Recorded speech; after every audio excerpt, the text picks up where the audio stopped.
for today's video guys, so meron tayong i-share na konting kaalaman or sa mga mahihilig sa mga music na naghahanap sa mga music pang bahay or pang video okay.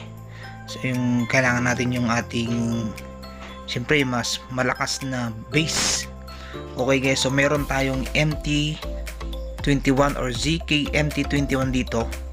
Ayan guys, so ito mabibili din ito sa online, so lalagay natin ito sa ating description. So pwede nyo itong i-order sa Lazada, Shopee or TikTok. Okay guys, so ito ay merong dalawang 50 watts tapos isang 100 watts na subwoofer. Okay, so syempre binilan ko din ito ng speaker. Itong gamit ko is mababa lang naman, is ito ay 4 ohms tsaka 50 watts. Dahil ito guys, so kayang-kaya niyang i-drive ang medyo mas mababang wattage, or kung kaya nyo naman bumili ng 100 watts na speaker sa subwoofer, okay, pwede rin. Pero sa akin guys, so mas gusto ko kasi medyo mas mababa para makuha yung kanyang buong bass na kahit maliit lang yung kanyang box kasi ito. So ilalagay ko lang naman ito sa aking tricycle. Then guys, so meron din ako dito na ZK DAM. Ito guys, yung pwede nyo mong gamitin sa pang video okay. So meron itong dalawang microphone input. Ayan guys, tapos ito yung kanyang power na battery. Yan, or dito, so yung may adapter tayo na pwedeng gamitin dito. Ayan, ang volts niya pala guys is DC 8 to 36 volt ang pwedeng i-supply. Okay, so meron ditong audio out. Ayan guys, yung audio out, tapos yan sa computer, tapos yung in.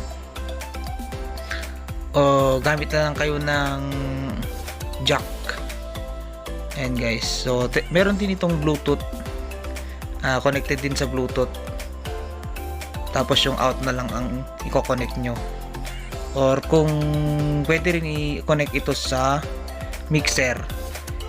Ito rin guys, meron ting Bluetooth ito, tapos pwede rin i-connect sa mixer, pero ito wala siyang mismong amplifier, so kailangan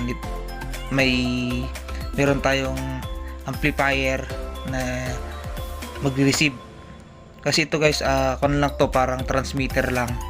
So kailangan niya ng mixer tapos papunta ng speaker, or i-connect nyo ito sa ayun nga guys, sa pang video okay, pwede rin. Ayan, ito pa, ipapakita ko pala yung mga kanyang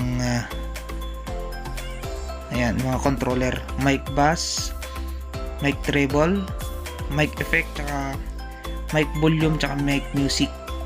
Ayan guys, so ito yung kanyang pinaka main volume. Meron din itong selector dito. Ayan, echo tsaka bass. May nakalagay dito na on tsaka off. Ayan, so nakaselect na yan sa on. Tapos dito, ayan guys, yung kanyang terminal speaker, tapos yung kanyang power, audio in.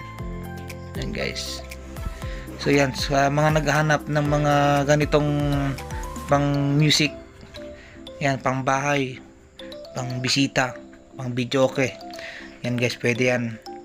Kung meron kayong mas malaking speaker, basta kayang-kayang i-drive sa kanyang volume, yan, pwede nyong i-connect.